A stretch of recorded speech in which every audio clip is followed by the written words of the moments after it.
Amigas y amigos, muy buenas noches. La presencia del nuevo coronavirus está desafiando a la salud pública de todos los países. Nuestras vidas han cambiado y esto implica muchos retos y desafíos. Sabemos que históricamente uno de los puntos de contagio más importantes para la transmisión de enfermedades han sido las escuelas y por eso en esta pandemia la educación también debe ser repensada. Hoy dialogaremos con la ministra Montserrat Kramer para conocer cuáles han sido las estrategias para garantizar que nuestros niños, niñas y adolescentes de las 24 provincias puedan continuar con su proceso de aprendizaje. En este diálogo me acompañará Alegría Crespo. Ella es PhD en Ciencias de la Educación y directora de Educación Online de la Universidad Internacional SEC, para que desde su ámbito de competencia también pueda incluir algunas preguntas e inquietudes que son comunes a todas las madres y padres de familia en medio de esta pandemia. Ministra, empezamos con usted. Muy buenas noches. Muy buenas noches. Gracias por la invitación. ¿Cuáles han sido estas primeras reflexiones y cómo recibió el sector de la educación la presencia de este coronavirus en nuestro país? Bueno, las primeras evaluaciones que podemos hacer de lo que estamos viviendo, que ya vamos a un poquito más de 40 días, ha pasado el tiempo muy rápido. En el ciclo Sierra tenemos que separar un poco los procesos.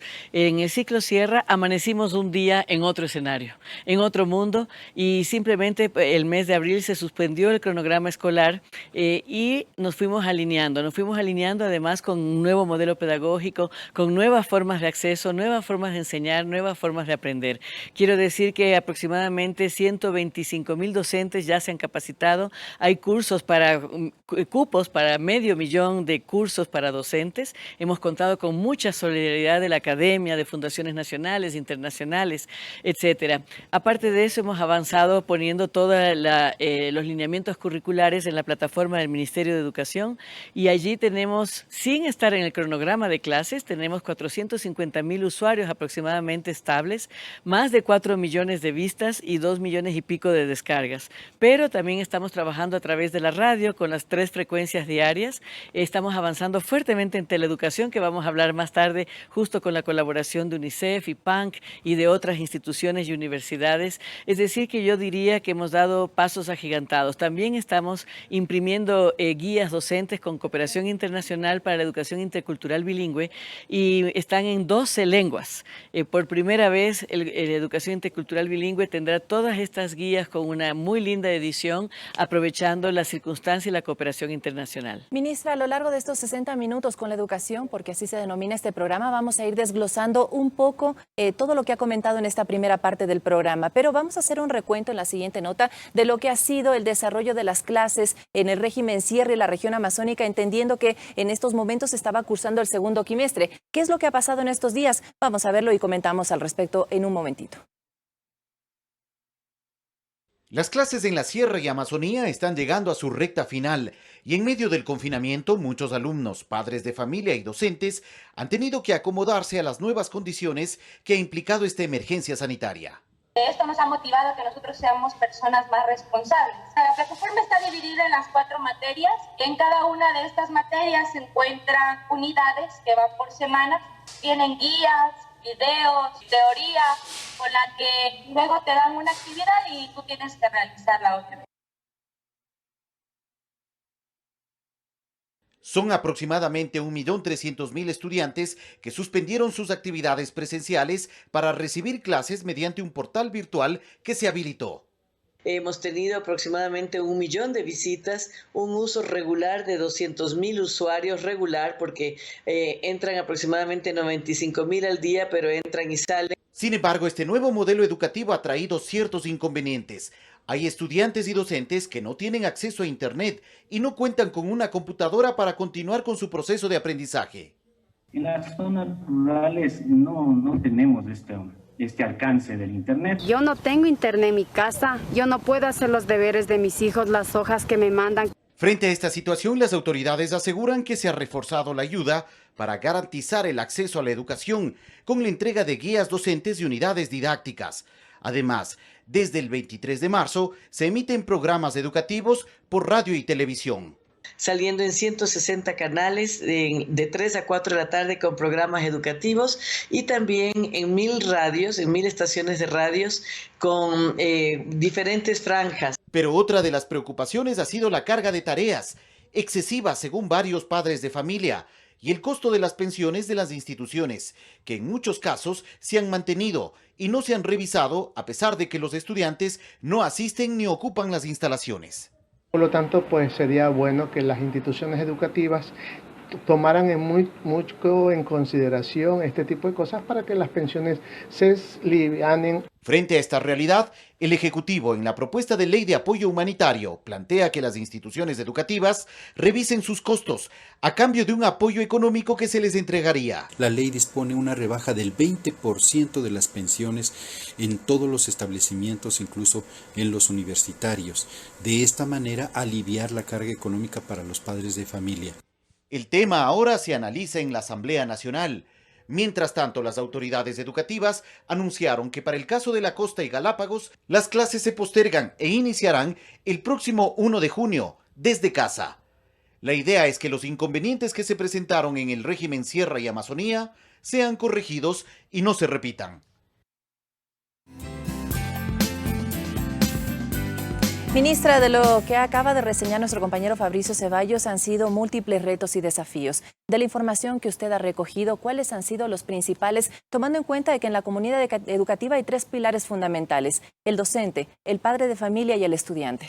Así es. En efecto, es una nueva forma de enseñar y de aprender. Y es una nueva forma también de convivir. O sea, en estos momentos no tenemos chance a la resistencia.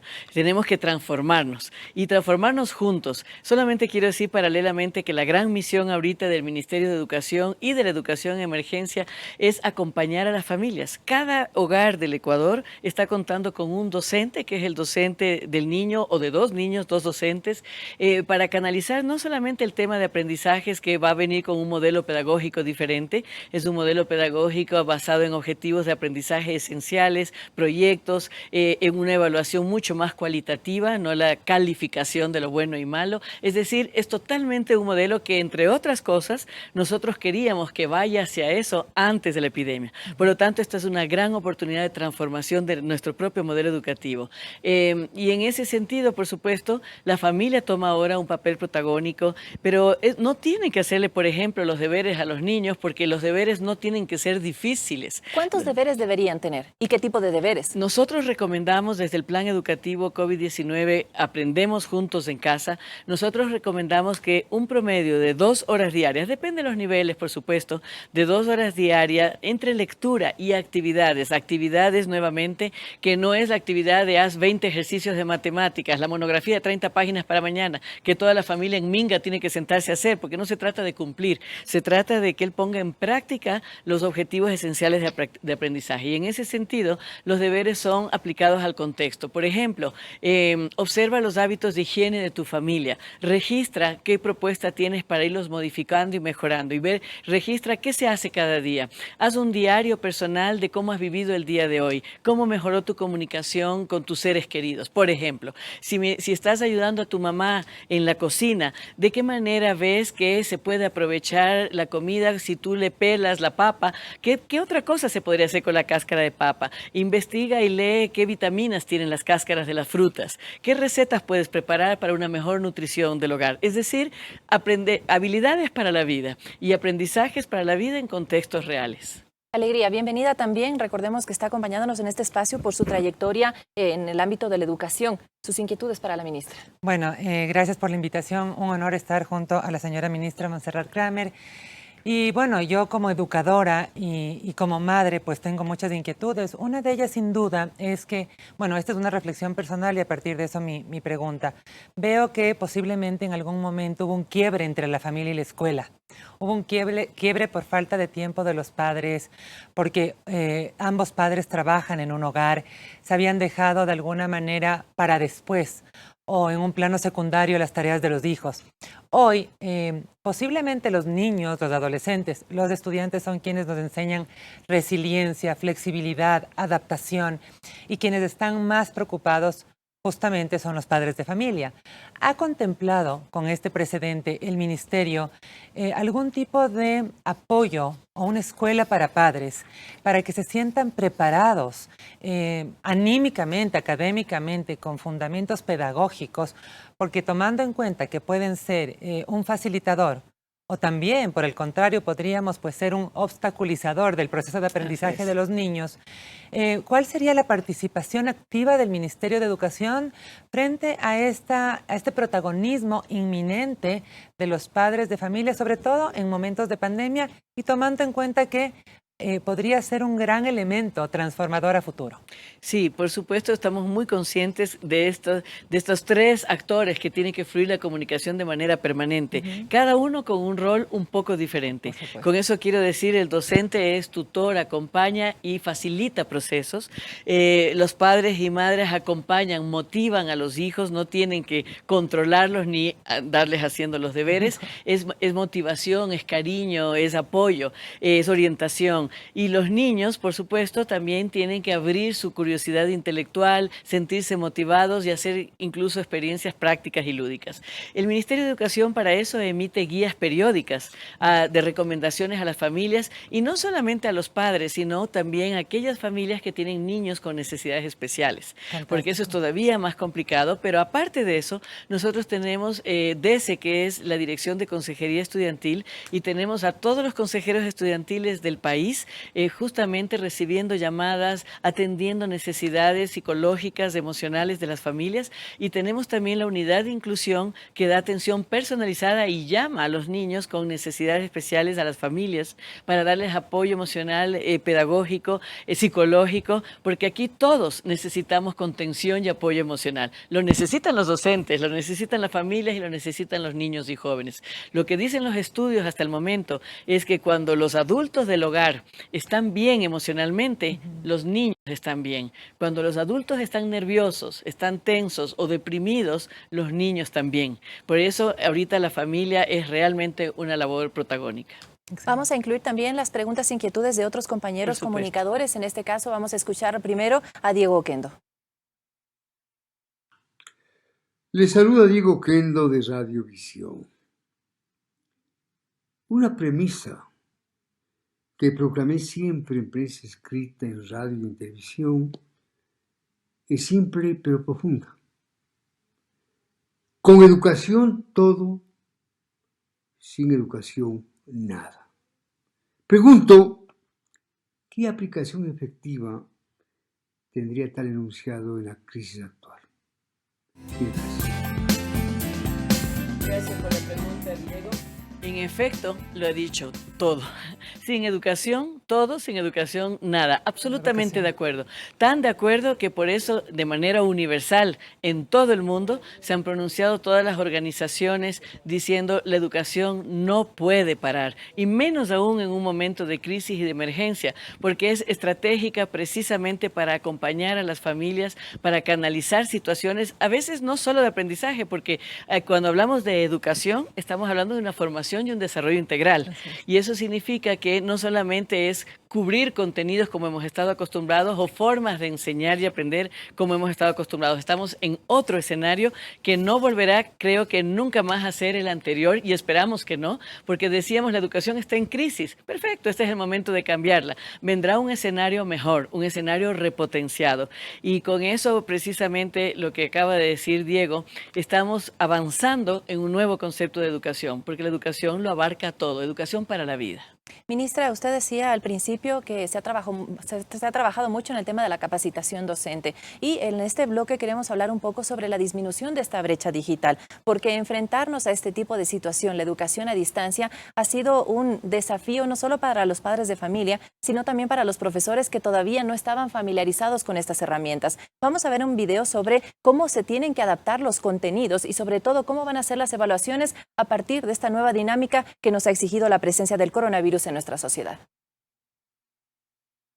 Los retos estaban ya planteados, pero a raíz de la pandemia, los tiempos deben acortarse. Es que si bien el acceso a la educación aumentó, la calidad aún sigue siendo una deuda. La eficacia se mide en términos de pertinencia, si lo que aprenden los chicos y las chicas realmente les es útil para construir una vida futura mejor. Quien lo dice es el secretario general de la Organización de Estados Iberoamericanos, Mariano Jabonero. Acota también que hace mucho el concepto y concepción de escuela cambió, y que eso hay que entender para no colapsarla. La escuela creo que en este momento tiene que pensar en algo que es muy importante, en cuáles contenidos, cuáles aspectos son más relevantes, más significativos y cuáles son menos. En eso concuerda el exministro de Educación Milton Luna, y por lo cual considera necesario más pensar en los contenidos que en el pensum. Y básicamente en esto es cómo enfrentamos el cambio de comportamientos en la gente. Y eso lo tienen claro las autoridades, el saber qué se prioriza al momento de evaluar. Este es el progreso,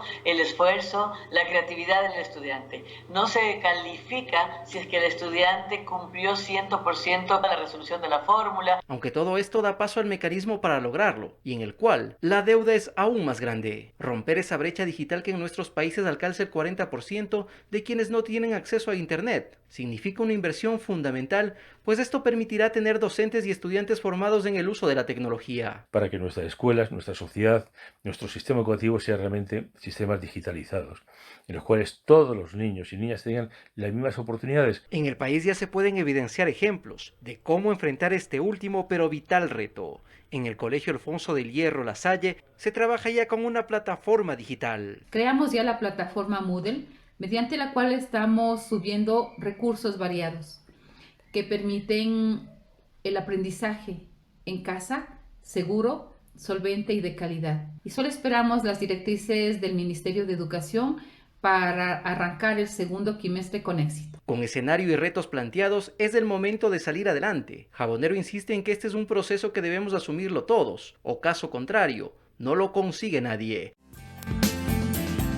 Ministra, aquí hay varias cosas. Primero, que no todo el mundo tiene acceso al Internet, que por ahí se están difundiendo la mayoría de los contenidos. Segundo, que aún teniendo Internet, no todos los docentes sabían cómo utilizar las plataformas de conectividad y padres de familia que tampoco conocían cómo hacerlo.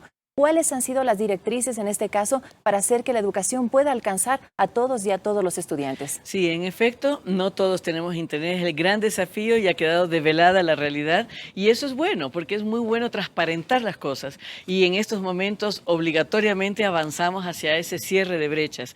Pero debo decirlo, que no solamente Ecuador. El otro día leía un artículo como en Estados Unidos, que siempre pensamos que allá todos los problemas están resueltos, en Estados Unidos también se develó la misma situación. Unas brechas fuertísimas de acceso a la conectividad y al mundo digital. Esto es un problema global, nuevamente, porque a veces creemos que es solo nuestro y nos sentimos atrás. No, es un reto más bien de todos y todos juntos, como bien lo ha dicho el director de OEI. A partir de allí estamos trabajando con Mintel para en efecto expandir no solamente el acceso a la conectividad a 1 millón de personas más, sino también acelerar el proceso de teleeducación.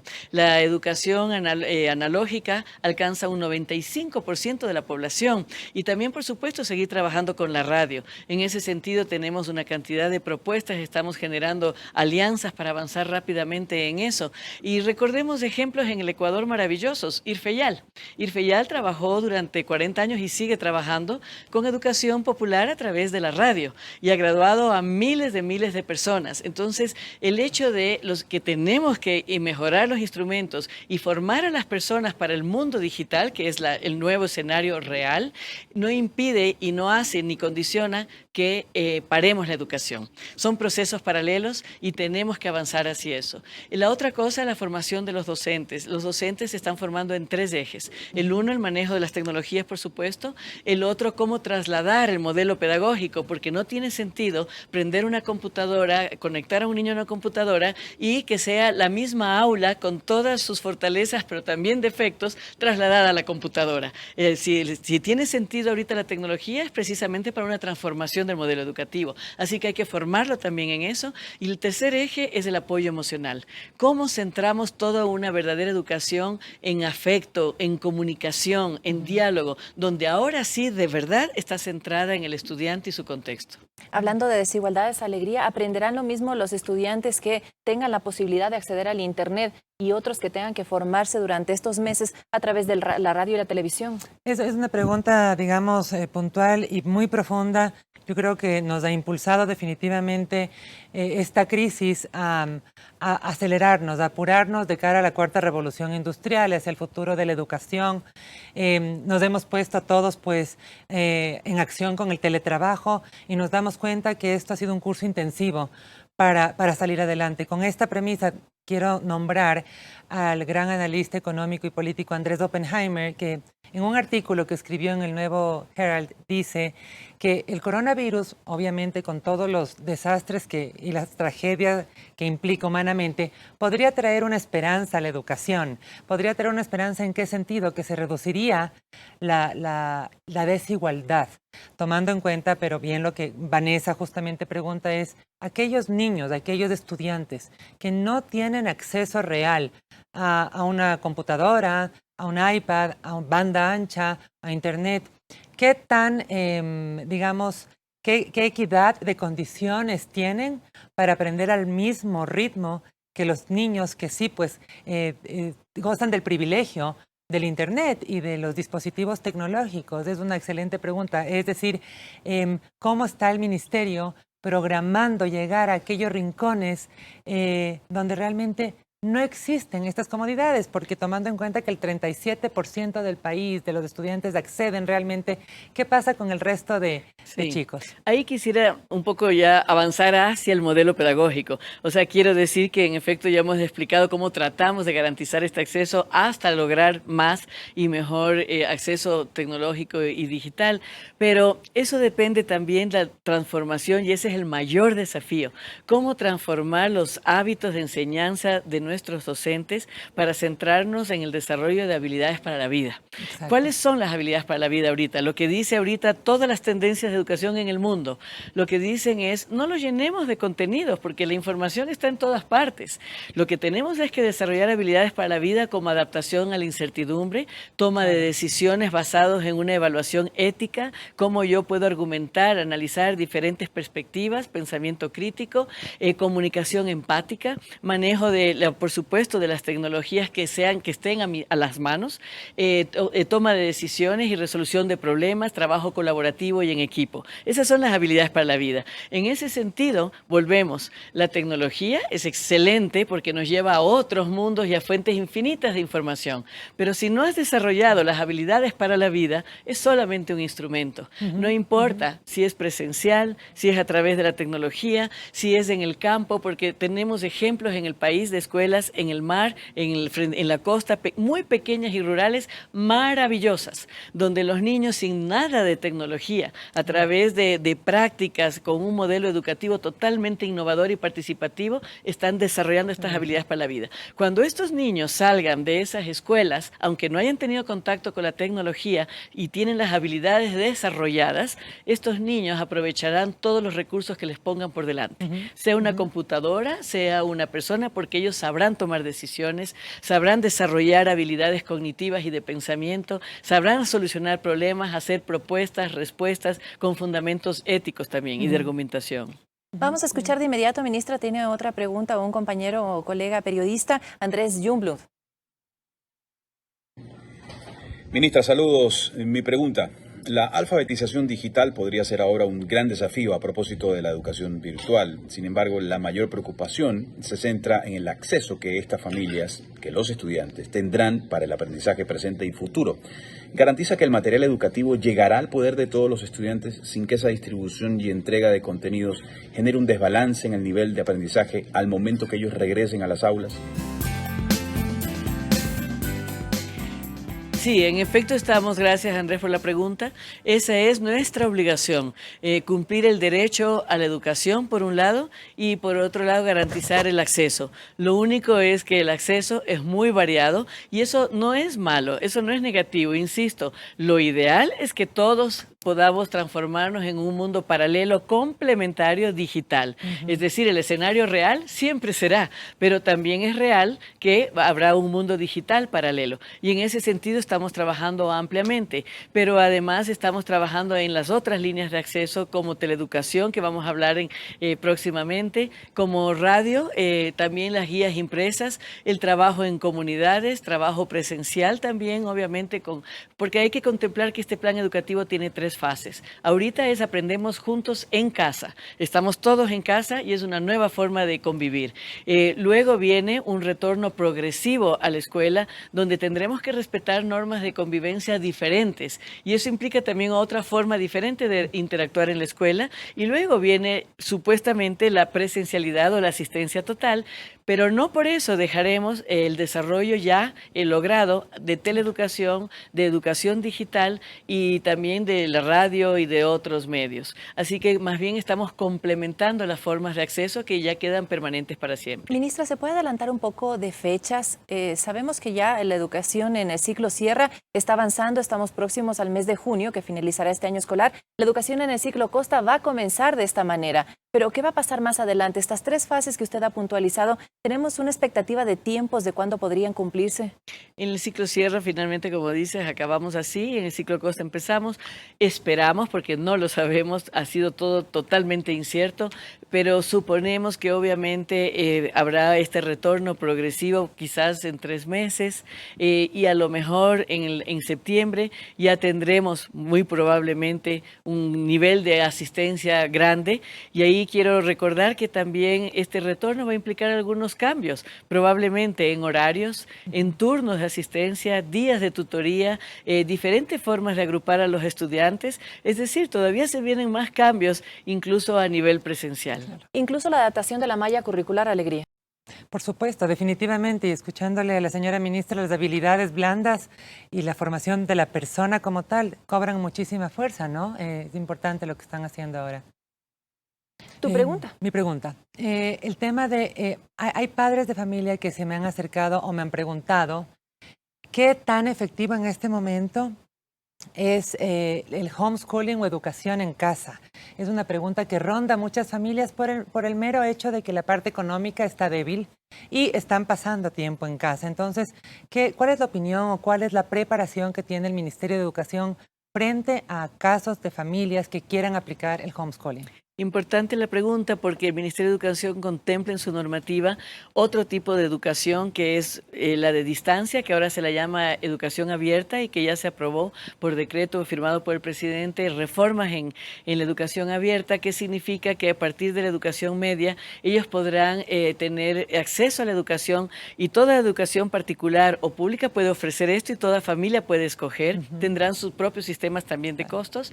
Esa es una, que significa virtual, ¿no? En línea, con combinaciones diferentes. Pero la educación en casa, y creo que ahí la pregunta es muy importante, porque he visto en las declaraciones incluso de representantes de la educación particular que creo que se ha prestado a una confusión. Cuando el Ministerio de Educación habló sobre esto, porque lo habló en la Asamblea, lo habló con la educación particular, poniéndoles a las órdenes que ahora vienen varias modalidades a las que pueden acceder a ofrecer con diferentes sistemas de regulación de costos y también de calidad, por supuesto, y curriculares. Se les dijo, viene también la posibilidad de educación en casa, que internacionalmente se le llama homeschooling, que es para, hasta el momento en el Ecuador se lo ha usado para artistas, deportistas o personas que necesitan convalecer. En este momento es una verdadera opción, porque lo que estamos formando ahorita es justamente lo que decían en uno de los reportajes, autonomía y responsabilidad del estudiantado. Entonces, la diferencia de la educación en casa, llamada homeschooling como modalidad, porque debo aclarar que ahorita no estamos en eso, pero combinado, porque ahorita lo que estamos es aprendemos juntos en casa porque no podemos salir, porque hay una emergencia sanitaria. Entonces hay esta confusión entre la modalidad y la disposición presidencial, porque estamos en estado de emergencia. En ese sentido, por supuesto, es una excelente opción. Los hogares tendrán entonces 3 opciones: la presencial, la educación abierta, o la educación en casa. La educación en casa tiene un nivel mayor de autonomía, y el colegio, lo que hace, particular o público, lo que hace es brindarle una tutoría, un seguimiento. Ministra, respecto a la crisis económica, hay muchos padres de familia, sobre todo de la educación particular, que están solicitando la posibilidad de que se les rebaje las pensiones, tomando en cuenta de que los profesores están haciendo un trabajo quizás menor al que estaban haciendo con la modalidad presencial. ¿Es competencia del Ministerio de Educación? Esto para que quede muy claro para la ciudadanía. Sí, esa es la inquietud de los padres, pero y de las familias, con toda la razón, por supuesto, porque obviamente estamos todos afectados. Sin embargo, ahí hay que aclarar algo. Cuando hablamos en verdad de escuela y de educación, no se está hablando solamente de lo presencial, y en ese sentido, la educación particular que nosotros optamos por determinada institución porque nos pareció valiosa la oferta, en ese sentido ellos continúan haciendo un gran esfuerzo. Cuando nosotros hacemos regulación de costos, aproximadamente hasta el 70% es precisamente planta docente. Un 30% aproximadamente son los gastos del personal administrativo y otros gastos de administración, y un 5% toda la parte financiera que le permite a la unidad educativa, a la escuela, mantenerse y fluir. Consideremos que la educación particular antes de la crisis tenía un problema terrible, que era hasta un 40% de cartera vencida. Es decir, que eso evidencia una falta de compromiso de los padres. Porque si uno tiene problemas económicos, que es normal, a todos nos llegan altibajos en la vida, lo honesto y responsable es acudir a la institución educativa y decir: estoy en este problema, ¿qué planes de pago puedo recibir? ¿Qué tipo de ayuda puedo recibir? Pero hay padres o familias que también se acobijan un poco en esta paraguas de la crisis y simplemente no asumen su compromiso. Hay colegios, por ejemplo, que han formado comisiones tripartitas e identifican a aquellas familias que de verdad tienen necesidad, sin hacerlo público, porque no es ninguna vergüenza en un momento dado estar necesitado, pero para evitar cualquier tipo de cosas, aquellas familias que sí pueden seguir pagando y aquellas que no solo quieren seguir pagando, sino aportar para las familias que necesitan. Entonces yo creo que es momento de asumir también identificar los problemas de cada contexto, de cada comunidad educativa, porque hay desde la de $1 en Monte Sinaí hasta las de más de $1.500 en la capital.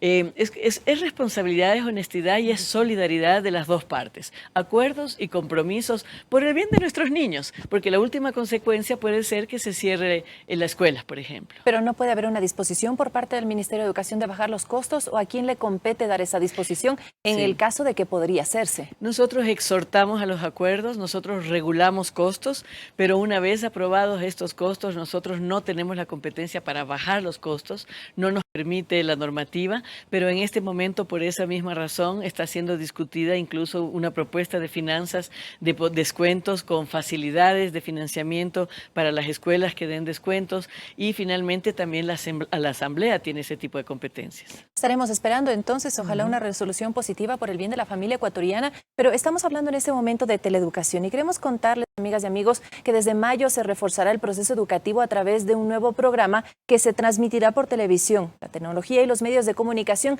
han permitido durante estas semanas dar continuidad al proceso de enseñanza. Vamos a ver el siguiente video y lo comentamos. Se trata de una de las varias herramientas tecnológicas que el Ministerio de Educación tiene diseñadas para el proceso de clases desde casa.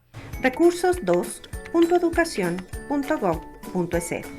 Al ingresar en el portal, deberás elegir el subnivel y el nivel en el que se encuentran tus hijos. El contenido justamente ha sido desarrollado por esta cartera de Estado, pero el soporte tecnológico contó con el respaldo del Ministerio de Telecomunicaciones en todo momento. En plantear cuáles serían las mejores alternativas para esta plataforma que está en uso del Ministerio de Educación. Así lo dio a conocer la subsecretaria de Telecomunicaciones, Estefanía de Mora, quien además detalló que el portal está en su primera etapa de desarrollo. Se la puede optimizar ya en siguientes etapas con un tema de interactividad y demás puntos que son parte de la educación virtual. Todo como parte de un proceso que busca reducir la brecha digital y que no empezó a raíz de la emergencia sanitaria, sino desde hace mucho tiempo atrás. En 2019, por ejemplo, se logró conectividad en más de 110 localidades de la ruralidad. Se ha contemplado la entrega de chips con conectividad para uso en la plataforma educativa de 443,000 estudiantes ciclo costa. Adicionalmente, se realizará la apertura de los puntos Wi-Fi en 247 infocentros de la zona Costa y Galápagos, con los que llegaremos a 452,000 estudiantes. Justamente los estudiantes de estos lugares y de muchos puntos más del país podrán acceder al portal educativo y continuar con su preparación académica. Alegría, empezamos este bloque con tu pregunta. Bueno, frente a la teleeducación, que definitivamente ahora es una herramienta importantísima, ¿Tenemos ya datos estadísticos o resultados visibles de que realmente fomente el aprendizaje, que se mantiene una línea pues conductora en el aprendizaje y el desarrollo de los estudiantes frente a otros países? No sé, algún tipo de estadística, señora ministra. Sí, por ejemplo, en otros países, digamos, ejemplo México, que es un ejemplo de teleeducación bastante avanzado. Ellos tienen como 50 años de tradición, sobre todo en bachillerato y también para adultos. Ahorita ya están, en los últimos años se han dedicado a los grados menores y por supuesto lo relacionan al currículo, lo relacionan a los textos y claro que tiene beneficios muy positivos, pero aquí aclaremos porque hay una diferencia a veces entre programas educativos y teleeducación. La teleeducación significa tener un espacio permanente donde están los docentes, recursos, por asignatura, por niveles durante todo el tiempo. Eso, por supuesto, en el Ecuador no lo tenemos y hacia eso estamos avanzando. Pero sí hay estudios en que garantizan, porque finalmente el estudiante puede incluso tener parte de asistencia a la escuela, pero complementa con la tutoría de la propia educación. Entonces, no solamente es la única vía, sino que puede ser una vía complementaria. Ministra, si nosotros los comunicadores y los padres de familia tenemos inquietudes, sin duda alguna los estudiantes también las tienen. Así que vamos a darle paso a una pregunta de un estudiante de secundaria. Buenas noches. Soy Yajada Enríquez Escobar, estudiante de bachillerato de la Unidad Educativa Fiscal Simón Bolívar Quito.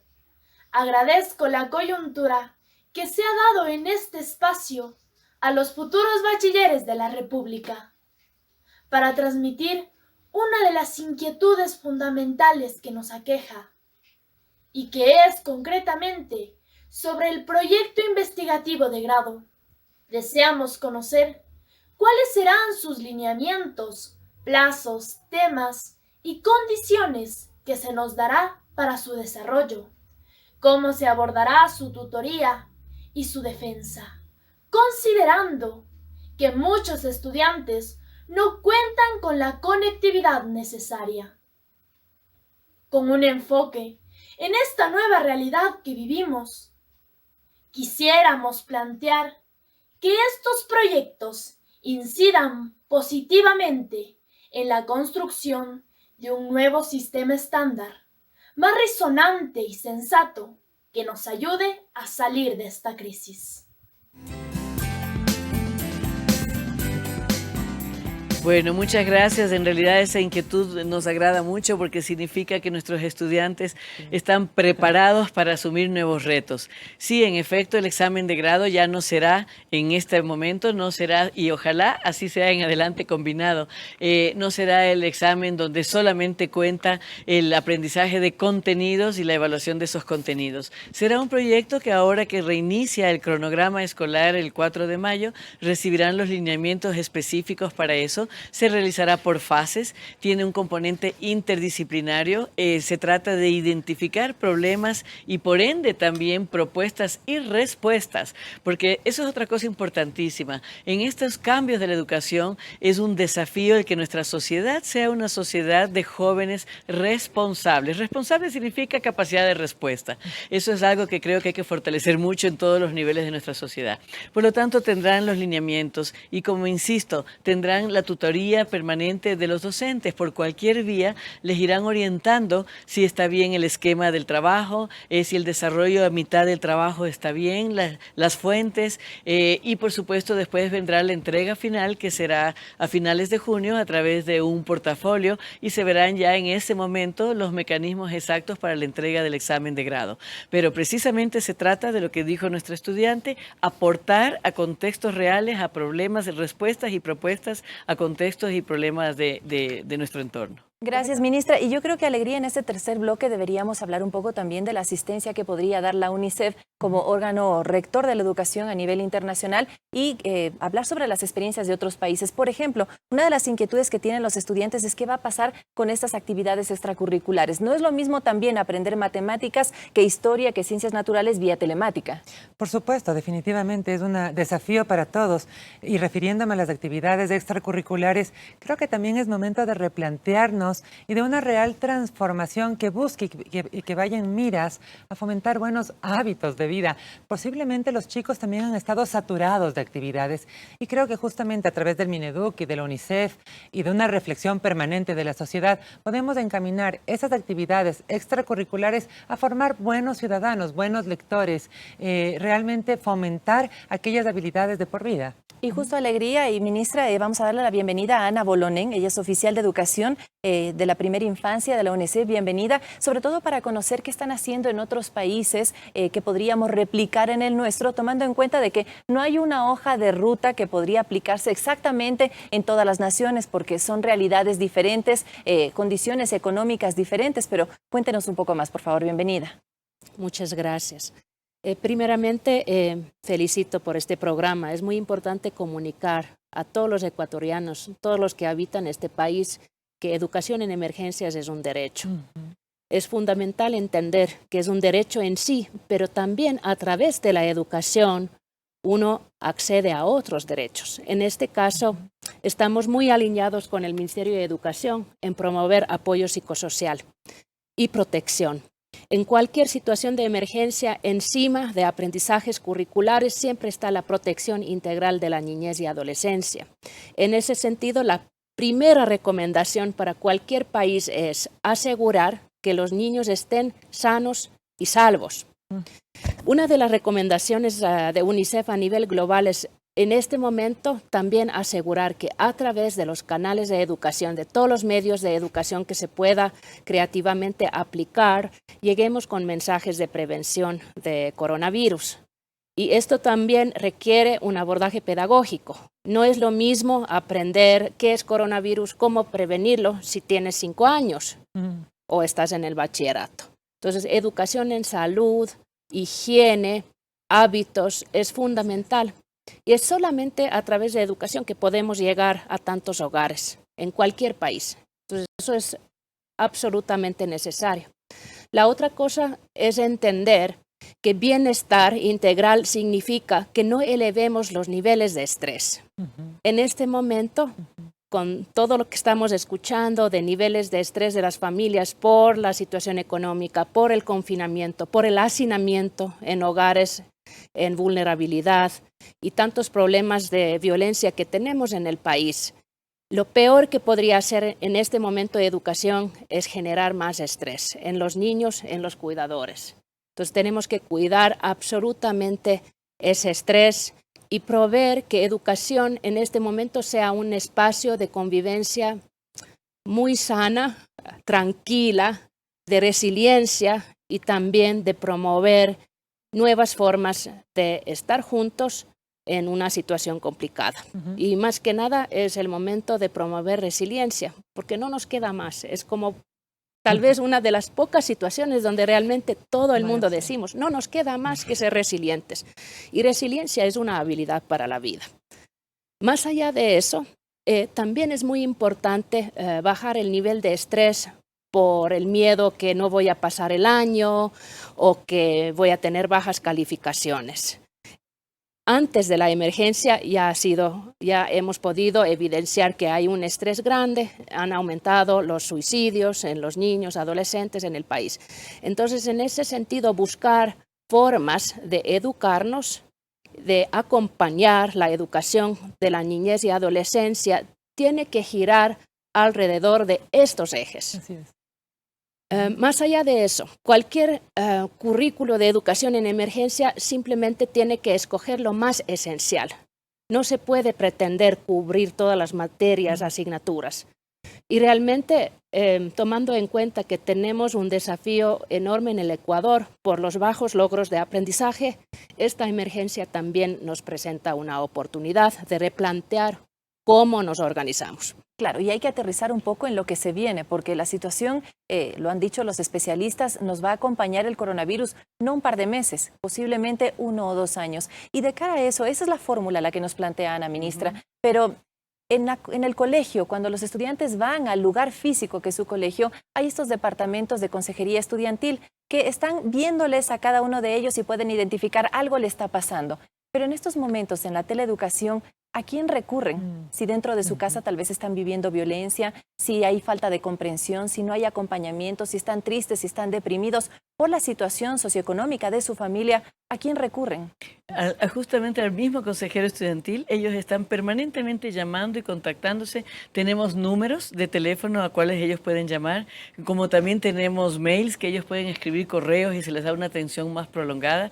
O sea, el gran logro que hemos tenido hasta el momento evaluando la situación, más allá de todos los desafíos que hemos hablado, ha sido el contacto. Y lo digo porque ahora que estaba visitando escuelas por el tema de la alimentación escolar, conversaba con las familias, conversé con muchas de zonas diferentes del país, y lo que más me conmovió, digo, bien, vamos por buen camino, me decían, gracias por acompañarnos, gracias porque no nos sentimos aislados, estamos juntos.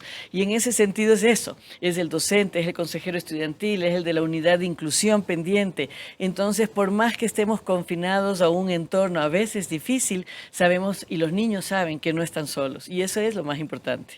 Hay un plan por parte del Ministerio de Educación que se denomina Aprender la Tele y que entiendo está conformado con algunos personajes con los que vamos a tener que familiarizarnos en los próximos meses. Vamos a conocerlos y seguimos conversando de esto. Verás, Pancho, acabamos de atenar todo. Dieguito, ¿cómo está el sonido? ¿Qué es esto? Eustaquio también nos está ayudando. Ahí están. ¡Hola! Hola amigos, hola amigas, ¿cómo están? Yo soy Pancho. Yo soy Jessie. Ajá. Y vamos a estar todas las mañanas acompañándonos en un programa divertidísimo, con mucha diversión, con mucha emoción, con mucha aventura. Vamos a aprender sobre ciencias naturales, sobre todas las ciencias que ustedes quieran aquí en nuestro programa.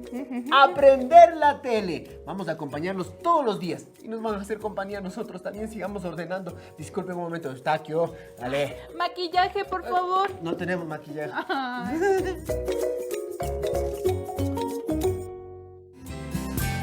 Ministra, cuéntanos un poco más sobre estos dos personajes, a quiénes estarían dirigidos, porque estamos hablando que son más o menos 12 niveles de educación. ¿Hacia dónde van ellos? En el caso que vimos ahorita, porque van a ser dos parejas de personajes, los que vimos ahorita que son precisamente Jessie y Pancho, ellos tienen características dirigidas, por ejemplo, Jessie es una persona muy analítica, dinámica, ella sabe que tiene que hacer ejercicio aunque no sea muy deportista. En el caso de Pancho es afectivo, intuitivo, espontáneo. Ellos están dirigidos a los niños. Estamos trabajando porque esto es no todavía la teleeducación, como decía antes, una aula en la educación de un docente explicando concepto por concepto. Esto atraviesa todo el proceso educativo y está dividido en dos franjas fundamentalmente, la de niños, que es todo básica, y para los de bachillerato. Así que lo que acabamos de ver de Jessie y Pancho está dirigido básicamente a los niños y ellos abordarán objetivos esenciales de aprendizaje de todas las asignaturas de básica. Perfecto, bueno, vamos a tener que conocerles un poco más y sobre todo ver cuál va a ser la dinámica de difusión de contenidos. ¿Qué le parece esto, Ana? Bueno, televisión educativa es el medio que más llega después de celulares a los hogares en este país. Hasta en los hogares de los quintiles más pobres sí tenemos en la mayoría de las casas una televisión. En ese sentido es fundamental. Además es algo histórico, ya está comprobado. Sí se puede a través de televisión educativa. En ese sentido, también tenemos que recordar lo que acaba de decir la ministra y también ustedes, que televisión educativa no reemplaza el contacto entre el docente y la familia. Es lo más importante. Digamos, aquí en la televisión educativa se da ideas, se cocina, se sugiere actividades, se da ejemplos y también información, contención, etcétera. Sin embargo, es un complemento a todo lo demás. Conozcamos entonces un poco más sobre el plan de educación ante el COVID en el siguiente video. Durante esta emergencia sanitaria, la autoridad educativa del país ha impulsado varias herramientas para dar continuidad al proceso de enseñanza y aprendizaje. A través de plataformas educativas virtuales se ha mantenido el contacto con estudiantes que reciben clases y tareas en distintas materias. Y estamos trabajando con Mintel, con CNT, para ampliar el acceso, no solamente el acceso a la conectividad a más de 1 millón de estudiantes o aproximadamente 1 millón de estudiantes, sino lo que usted bien pregunta, concretar teleeducación. La radio y la televisión se han constituido en aliados estratégicos. Programas como Veo Veo, El Taller de Papo, Yo Soy Hecho en Ecuador, Cuento y Te Cuento y Chao Pereza se difunden en la franja educativa a través de 160 canales de televisión con cobertura local, regional y nacional, en el horario de 3 a 4 de la tarde de lunes a viernes y también por un canal digital que está activo las 24 horas del día, complementando la educación para los niños y jóvenes. En este contexto debemos asegurar que los niños y las niñas continúen aprendiendo y que lo hagan dentro de los parámetros de educación en emergencias, que no es lo mismo que educación a distancia. Actualmente más de 1.370 millones de estudiantes a nivel mundial no pueden asistir a sus escuelas a causa del COVID-19. En Ecuador son 4.600.000 niños, niñas y jóvenes a quienes las autoridades buscan fortalecer su atención en materia educativa, aprovechando las herramientas tecnológicas. Estos momentos está siendo una oportunidad para dar ese gran salto, pero estamos haciendo todo tipo de contactos, tanto para la generación de contenidos como para encontrar los espacios y poder ofrecer de manera lo más rápida posible y con la mayor cantidad de acceso a todo el país la teleeducación. Aprender la tele será un nuevo programa de enseñanza en tiempos de COVID, que arrancará el próximo 4 de mayo y que cuenta con el apoyo de UNICEF. Hemos recopilado programas educativos tanto a nivel nacional como internacional y con esta base hemos elaborado una parrilla de programación alineada con la currícula de emergencias del Ministerio. El objetivo es que con la ayuda de la televisión se complemente el proceso educativo en medio de la emergencia sanitaria. Cada uno de estos contenedores, tanto el de niños como el de jóvenes, presentarán distintos programas en animación 2D, de corte documental, entrevistas, varias pastillas. Son en total más de 3.000 minutos de producción nacional e internacional. Las autoridades y docentes han buscado la forma de mantener el contacto con los estudiantes y los padres de familia para afianzar el proceso educativo. El propio WhatsApp ha sido una opción para el envío de tareas. La idea es no descuidar la educación, aunque desde UNICEF se plantean recomendaciones frente a este escenario. En estos momentos de incertidumbre, el bienestar del niño y su salud mental deben estar por encima de la continuidad del plan curricular o las calificaciones. Sin ello no habrá un verdadero aprendizaje. Las autoridades esperan que la comunidad educativa vea este momento como una oportunidad para reinventarse y plantear nuevos desafíos en este sector. Alegría, tu inquietud sobre la aplicación de esta nueva planificación. Bueno, me parece interesante y me parece que es momento de hacerlo. Ahora bien, como educadora me cuestiono y me pregunto, ¿cómo se puede evaluar asertivamente y verificar que hay un real aprendizaje si todo de alguna manera es justamente a control remoto de alguna manera? ¿Cuál sería la propuesta ministerial para, como padres y como educadores, darnos cuenta efectivamente que hay un aprendizaje en los estudiantes? Ahí justamente por eso, tienes toda la razón, por eso primero quiero recalcar que lo que veíamos, nosotros mismos estábamos muy entretenidos viendo el programa y todas las posibilidades, y eso favorece también las diversas formas de el niño de aprender. Sabemos que hay estilos de aprendizaje y en ese sentido el niño tiene muchas más opciones que estar solamente sentado, concentrado, escuchando lo que dice el docente y el texto.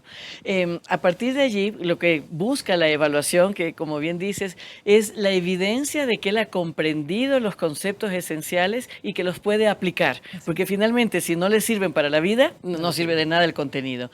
Y en ese sentido estamos usando mecanismos y metodologías diferentes, como por ejemplo a nivel de metodología, aprendizaje basado en problemas, aprendizaje basado en proyectos, y los instrumentos de evaluación ya no es solamente el examen como tal, sí o no, que cómo se define tal cosa, cómo se define tal otra, sino aprende, quiero evidencias de que has podido realmente aplicar y que evidencias de que has comprendido desde diferentes niveles y perspectivas el objetivo esencial de aprendizaje. Por eso los proyectos, por eso el portafolio, porque a través del portafolio el niño va guardando en una carpeta, en un folder, como él quiere, lo decora, es su mundo. Ahí podemos ver un progreso, que es lo que nos importa, el esfuerzo, la creatividad, más que si cumplió o no cumplió con el deber. En este tema, nuestro colega periodista Miguel Rivadeneira también tiene una inquietud. Soy Miguel Rivadeneira de Ecuador Radio. Quisiera plantear una pregunta a las autoridades de educación y de la niñez, tanto nacionales cuanto de los organismos internacionales como UNICEF. ¿Cómo se piensa afrontar esta nueva etapa que vendrá luego de esta pandemia del coronavirus, cuando relativamente vuelva a la normalidad? ¿Cómo se va a desafiar en estos nuevos mecanismos como la teleeducación, la atención a la niñez tan fundamental en estas condiciones. Ha cambiado el mapa del mundo el COVID-19. Por tanto, ¿cuáles son las acciones concretas luego de esta etapa que van a enfrentar en estas condiciones las autoridades educativas y los organismos internacionales como UNICEF? Ana, por favor, la pregunta directamente para usted. Nosotros en UNICEF hemos elaborado una lista de 10 posibles prioridades que tienen diferentes pesos en diferentes fases de esta emergencia. Es evidente que para poder volver a las instituciones educativas de forma presencial tenemos que garantizar agua, saneamiento e higiene.